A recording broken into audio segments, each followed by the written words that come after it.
All right. Hello, everyone, and welcome to yet another episode of Nadi Digital Economy Malaysia.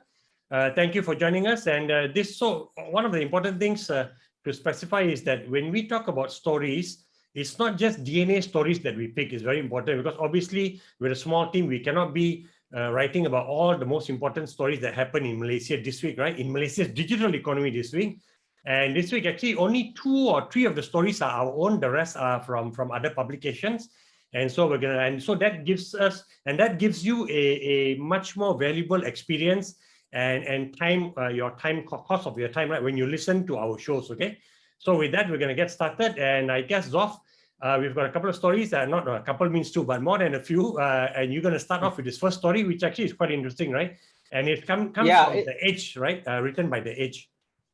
Well, it appeared in several publications, but the one The Edge was the one I put the link for here. So the big thing is that Bank Negara of Malaysia and the Bank of Thailand have worked, well, they've been working together for a while on this. And what the upshot of it now is that if a tourist somebody from Thailand comes to Malaysia, they can use, if they have the right kind of e-wallet, they can use it to scan the Do It Now QR pay codes that you see in shops now. You might have seen them. They've got a little red background and little QR code on it.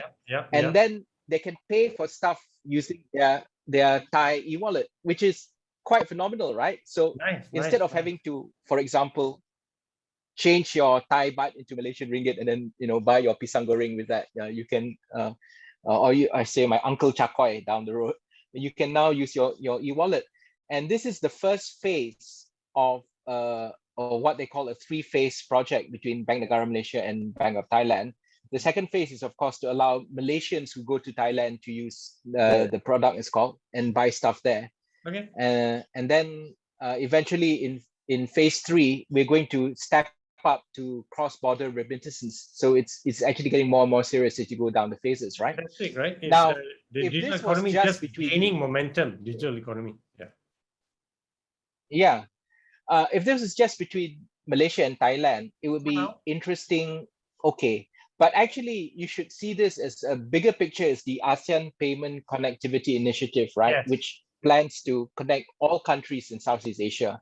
So I guess the big vision is that you, with your e-wallet that you set up in Malaysia, can go to any country in ASEAN, in theory, and use it to pay for anything. Yes. So I find that extremely exciting. No, it's like, and also, they've always been talking about ASEAN being one market. It may have slipped under your radar because I didn't see. No, this is a step towards ASEAN really becoming one market, and it's exciting for Malaysia to use our phones as to buy things over there right away with QR code, and then of course you're gonna get Singapore, Indonesia, and the rest. So yes, I agree. I think that's precisely it's all part of this digitalization push, right? That everyone should be going for right now. And we are. Karam, another example of digitalization is our next story, right? Is the story where EPF is going to introduce an e-Payroll service, online service, and it's specifically targeted at SMEs employers, right?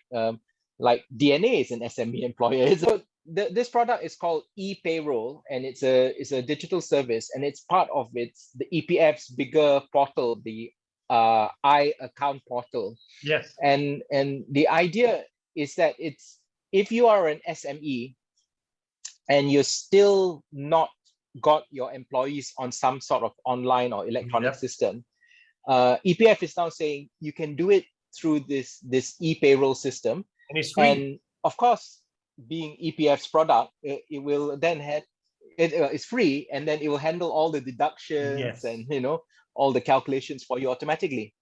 And then I think they also Tengku Zafrul launched this product. He said it's not just EPF, it's also LHDN, it's also SOCSO, it's also the Human Resource Department who work together to develop this. So in theory, everything should be correct, at least from the regulation point of view. No, they've already run pilots off, right? What, 900 or 300? Yes. So it obviously works, and I'm excited. Like I say, honestly, DNA will seriously look at using this product. Yeah, and I think it's a sort of almost a no-brainer for a company to get on board, right? Exactly. This thing. Yep. So and once companies have a taste of what, hopefully once they have a taste what it's like to go digital for something like this, they will see the benefits and then carry Exactly. on No, doing it for. The next story we have, it's your friend Sam Shafi and his company PitchIN, which I listen, think sorry, Zof, we're should very need no careful. introduction, but I've perhaps. been covering the tech ecosystem for 21 years, so almost everybody is like my friend. So those of you listening, don't think, hey, that's a personal interest. That's why we're highlighting this story, okay? But anyway, to get to the story, this is no, but I mean, PitchIN has raised 1.3 million from 322 investors from its US, own sorry, equity 1.3 million crowdfunding US. campaign.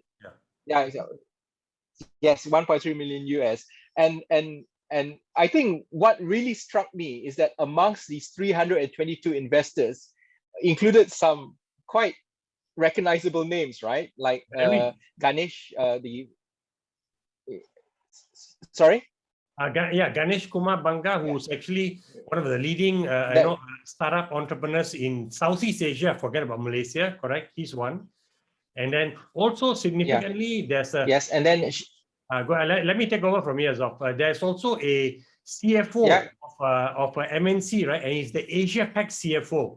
So some very serious and senior people have found value in the product they're going to launch into the market and think that, hey, I want to be part of this. And also another significant investor is actually Tuan Haji Burhanuddin. And for those of you who don't recognize the name, he's actually the founder of Leet Capital, and Leet Capital are the creators of Upin and Ipin, which is the most successful animation franchise, right, in coming out of Southeast Asia, for sure, no doubt about that. And Tuan Haji Baharuddin has actually invested 3 million ringgit, which in US dollars is about 725,000 US dollars. And actually, I was listening last night on which is Friday. Okay, last night is we're recording this on a Saturday. There was the founder of iGotopedia, James South, was actually, because they're raising money on crowdfunding on PitchIN, they actually had a show where they were talking to investors, potential investors, about the value of their platform, the technology, and the business model. And Tuan Haji Baharuddin was actually on also as a guest. And he says he invested in them beyond the value of what they're trying to do because of their VR expertise. Tuan Haji says that he is planning to launch his own theme park, right? Upin and Ipin theme park, and he wants this virtual reality element to be a key part of the theme park. So he saw strong value in the technology expertise that iGotopedia has in-house. He invested in it because of that, but also then, of course, the product they're launching to the market, which is a tourism product, he sees value in that also. Putting in 3 million is not a small amount of money. And James South said that when he visited the studio of so he said that Tuan Haji said that come and visit my production house, and he said it's actually more than it was actually like a warehouse, right? And it's a serious operation. And he said, wow, I can see so much value in my company using your expertise also. So both saw synergy from the skill set that either of them has. And Tuan Haji Baharuddin saw value in actually the product itself. And most people are going to invest because they like the product and they think it can disrupt the market. So anyway, by the way, the product is that they are launching they claim to be the world's first VR, a travel agent. And that's going to be their product, which is called iGoToRoom. Okay, the holding company is iGotopedia, and Pedia is a play on Expedia. Okay, so they're going to launch this probably in Q3 or Q4 this year, and they're excited about it because, so by the way, when they talk about VR, it is not VR as in immersive, right? It is actually VR 360. So because James, before he came up with this idea, he's already been going to hotels and offering them to do a 360 VR recording of their property, so that the hotels can put it up on their website to promote it. And the important thing that James has done is that the copyright for all this recording is done, like it's a few hundred in Asia, okay, not just Southeast Asia. He's very strong in Seychelles and Maldives. It is proprietary. Only he owns it and only he can use it. So that's why I asked him a question that can't the big platforms like Expedia and Booking.com and the rest and just flip a switch and offer the same booking function on their platforms, right? They've got math, they've got brand value, and they've got enough money that they can overwhelm you. He said no, because of the proprietary content he has. It will take time to produce this content. And also he said that the large players, it takes time for them to move and create a new product. The number of meetings they have to go through, the stress tests and all, he said that gives him a first mover advantage that he's going to hammer home. So quite interesting, whether you believe it or not. And I know, Dzof, I want to let you have a say because you're skeptical about some elements also of whether their business model or the idea of a virtual tourism, right? And so the aspect of it, which is to give you a 3D view of the hotel rooms that you might be staying in, that one I understand. I understand the model for that. But the one where you're sort of offering people this opportunity to travel without having to really travel, as it were, I don't know if there's a market for it, to be honest. Because you don't think people will want to pay money to experience a location in VR 360. I agree with you. I don't think so. But he's not selling that so much. That is a supplement, as a small element of the whole value proposition, I think. So I totally agree with you. So okay, I don't think that's going to be a winning proposition. I need to go to PitchIN and listen to the full pitch, as it were, and hope maybe that will change my mind. Go ahead and listen to it. So look, this is a great segue into the next story, which Dzof, you are interested in, and this is of course covered by somebody else, and let you take the lead, Dzof. Yeah, it's the Malacca Crocodile and Recreational Park, right? And this is a story which I just spotted out of the corner of my eye. They obviously cannot open at this time because of the MCO, and obviously people can't visit the crocodile farm. So what they've decided is to offer virtual tour sessions using Google Meet. So and I think what's even more interesting is that they want to charge people to go on these guided tours, right? So I think they're charging 7 ringgit per person for this. And what interests me is that it's, I guess, the thing they have to do, because if they want to somehow generate an income, they have to do something like this. Yes. But B, because they're charging 7 ringgit is the kind of amount which is actually not a lot of money, but I'd be interested to see how many people take up on their offer. So one thing I haven't done is I haven't personally visited them. I mean, it's cheap enough that I can visit them if I want to online. And I don't know whether maybe it'll generate a story. Maybe it's interesting enough to do something. Maybe I can recoup my costs, as it were, by sending a story about this. I don't know. But it's very interesting that this is what they're doing in these tough times to try to. Yes, in these tough times, income. Right? All businesses are trying something, right? And they're using technology as the platform to try something. So great. So let's move on to the next story now, because we got a few more to go, I think, and quite interesting week. Yeah, I wrote a story earlier this week. I did an interview with NTT Malaysia, and one interesting thing about NTT Malaysia is that they opened a new data, what they call it, the 5th data center in Malaysia. They called it Cyberjaya 5. CJ5. Yep. In the process of talking to them about it, CBJ5, yes, they highlighted the natural advantages that Malaysia has as a data center hub, right? And they actually said that cost-wise, Malaysia is very, very attractive, right? That's not an issue. Connectivity-wise, Singapore has the jump on us. Their connectivity is, their value for money is very good. Best in the region. And yes, and what Henrick Choo, the CEO of NTT Limited Malaysia, said is actually Malaysia should be playing that role as well, because anytime anyone wants to connect to anyone else in Southeast Asia, they kind of usually have to go through Malaysia. Yep. So it's like why not take on that responsibility properly, right? And offer that. What I find interesting about this story is that you got the Japanese. We've spoken about the cabotage issue, right? Submarine cables, and where the global players want to be able to have the right to bring in their own vessels, or a party that they commission to repair a cable if it's broken, under the ocean within Malaysian waters. And here you have the Japanese quietly, while they agree with that also, they're still getting on with the business of expanding the data center footprint in Malaysia because they see all the value that you've spoken about, and accept that the connectivity cost should be lower, fair point. So, it makes me wonder whether the Googles and the Facebooks of the world and Amazons are exaggerating the pain point that they claim with not being given permission to call their own vessels in to repair. So let's just leave it at that. I know we've got 2 more stories we're going to go through. You want to lead the next one then, Dzof? Yeah.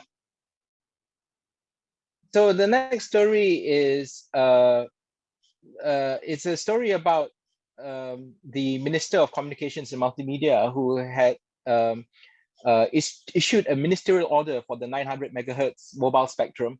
To be honest, this may not have even been a real big story, except that they awarded part of the spectrum to a company called Altel.